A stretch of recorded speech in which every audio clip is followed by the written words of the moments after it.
morning, children. Let's start lesson 10. Keep a pet but. Do you have any pet? क्या आपके पास कोई पालतू जानवर है? Why do people keep pets? लोग पालतू जानवर क्यों रखते हैं? अच्छा, ये बताइए, क्या आपको कभी किसी दूसरों के पालतू जानवरों से कुछ प्रॉब्लम हुई है क्या? आइए देखते हैं इस लेसन में क्या है। वे हमारे पड़ोसी हैं, इसका मतलब यह नहीं कि उन्हें हमें डिस्टर्ब करने का अधिकार है। तपस गुस्से से बोला। रजिया चिल्लाई, आज तो यह निश्चित रूप से होकर रहेगा कि या तो वह रहेंगे या उनके गंदे कुत्ते। क्या बात है? कुमार ने पूछा। तपस ने जवाब दिया, यहाँ पर एक बुजुर्ग व्यक्ति रहते हैं। वे अकेले हैं, लेकिन उन्होंने हर जाति व साइज के कुत्ते रखे हुए हैं। वे उन्हें रखें, लेकिन उनका शोर असहनीय होता है। जब एक भौंकता है तो दूसरे भी भौंकने लगते हैं। लेकिन क्यों? सिमरन का प्रश्न था। कुमार ने पूछा, वे शाम को ही क्यों शोर करते हैं? शायद ये उनके खाने का टाइम है। वे बूढ़े आदमी को मजबूर करते हैं कि उनके खाने की ट्रे तैयार करें और उन्हें खुला छोड़ दें। ऐसा रजिया ने कहा। कबीर, क्या तुम मेरे साथ आओगे? आज मैं उसे अपने तरीके से समझाऊंगा। बच्चे जल्दी ही बूढ़े आदमी के घर पहुंच गए। वहां पर बहुत तरह के कुत्ते थे, जिनके अलग अलग साइज, कलर और चेहरे थे। वे यहाँ वहाँ घूम रहे थे। जैसे ही उन कुत्तों ने बच्चों को देखा, उन्होंने तुरंत भौंकना शुरू कर दिया। चूंकि गेट बंद था तो सारे बच्चे सुरक्षित थे। चुप रहो, वो बूढ़ा आदमी कहाँ है? तपस ने कहा। शोर सुनकर बूढ़ा आदमी बाहर आया।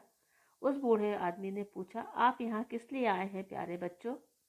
क्या आपको इन शरारती कुत्तों की आवाज़ इरिटेट नहीं करती?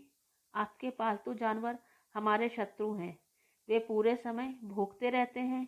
सिमरन ने अपने कानों पर हाथ रखते हुए कहा, ये कितना हंगामा करते हैं। सुनो बच्चों, ये जानवर हमारे शत्रु नहीं हैं, ये हमारे अच्छे दोस्त हैं, बूढ़े व्यक्ति ने दोस्ताना लहजे में कहा। उसने एक छोटे से कुत्ते के बच्चे को, जिसके सॉफ्ट फर थे, गोद में लेते हुए कहा। तब कबीर ने पूछा, दोस्तों, जानवर हमारे दोस्त कैसे हो सकते हैं? क्यों नहीं, जानवर भी हमारे दोस्त हो सकते हैं। क्या तुमने कभी नेवले और सांप की कहानी नहीं सुनी है, जिसने अपने जान की बाजी लगाकर बच्चे की जान बचाई थी? उस बूढ़े आदमी ने पपी की पीठ सहलाते हुए बच्चों से कहा। उनका ज़्यादातर गुस्सा खत्म हो चुका था। हाँ, मैं सहमत हूँ, कुत्ते हमारी बहुत मदद करते हैं। मिस्टर जोसेफ ने आंगन में आते हुए कहा कि वे हमारी लाइफ और प्रॉपर्टी की रक्षा करते हैं। मिस्टर जोसेफ ने तपस से पूछा कि क्या मेरा पपी सुंदर नहीं है? तपस ने कहा, हाँ अंकल, हमें पपी के साथ खेलना अच्छा लगेगा। मिस्टर जोसेफ लगातार कह रहे थे, बच्चों, गांव में कुत्ते फसलों की रक्षा करते हैं। गांव वाले अपने आप को जंगली व खतरनाक जानवरों से, जैसे सांप से बचाते हैं। शिकारी जंगल में शिकार पकड़ने के लिए भी कुत्ते का उपयोग करते हैं।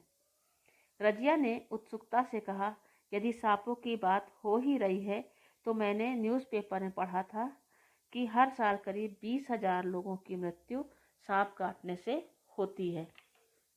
इसलिए इस तरह के शत्रुओं से बचने के लिए डॉग हमारे बेस्ट फ्रेंड हो सकते हैं। कबीर ने कहा, दोस्तों, आजकल स्निफर डॉग्स होते हैं जो कि विस्फोटक को ढूंढने में मदद करते हैं। तपस, जिसका गुस्सा अब तक समाप्त हो चुका था, उसने कहा, मैं गलत था जब मैंने कहा डॉग्स हमारे शत्रु हैं। वे हमारे लिए बहुत उपयोगी हैं। हम इन्हें अपने दोस्त की तरह रख सकते हैं, इवन यदि वे भूखे तब भी। मैं भी जल्द ही एक कुत्ता रखूंगा। बाकी बच्चों ने कहा, हाँ, हम भी ऐसा ही करेंगे। क्यों नहीं, बूढ़े आदमी ने कहा, जानवर रखो, लेकिन आवश्यक सावधानियां और केयर करनी चाहिए, तभी आप उनकी वंडरफुल कंपनी को एंजॉय कर सकते हैं। इस ईमानदार, विश्वसनीय और अमेजिंग फ्रेंड की। उस बूढ़े आदमी ने आगे कहा, अगर आप कोई पालतू कुत्ता रखना चाहते हैं तो करीब 1 महीने का बच्चा रखना चाहिए। सावधान रहे कि 3 महीने के बच्चे को वैक्सीन की जरूरत होती है। रजिया ने कहा, ठीक है। अब उसके गोद में एक पपी था। मिस्टर जोसेफ ने कहा, आपके पालतू या पेट को साफ होना चाहिए, इसलिए गर्मियों में एक एक दिन छोड़कर और ठंडियों में सप्ताह में एक बार इन्हें नहलाना चाहिए। और आप अपने डॉग को ट्रेन भी कर सकते हो, उसे कमांड देकर उस बूढ़े आदमी ने कहा। लेकिन ये किसी को काट सकता है। जब तुम्हें लगे कि ये तुम्हें परेशान कर रहे हैं या किसी और को परेशान कर रहे हो तो इन्हें बांध कर रखो। एक कुत्ते को भी एक्सरसाइज की जरूरत होती है, इसलिए इसे रोज घुमाने ले जाना चाहिए और इनके खाने पीने और बीमारियों के संक्रमण का ध्यान रखना चाहिए। तपस ने कहा कि अंकल, हम इन्हें डॉक्टर के पास रेगुलर चेकअप के लिए लेकर जाएंगे। और इसी बात पर बूढ़े आदमी ने कहा कि मैं भी आपसे अपने जानवरों को जल्दी खाना दे दूंगा जिससे वे किसी को डिस्टर्ब ना करें। बच्चे मुस्कुराते हुए अपने घर वापस चले गए। तो बच्चों, हमने देखा कि हमें हमेशा जानवरों का ध्यान रखना चाहिए। दूसरों के जानवरों को कभी भी बुरा भला नहीं कहना चाहिए, क्योंकि जानवर भी हमारे मित्र होते हैं। Thank you. Have a nice day.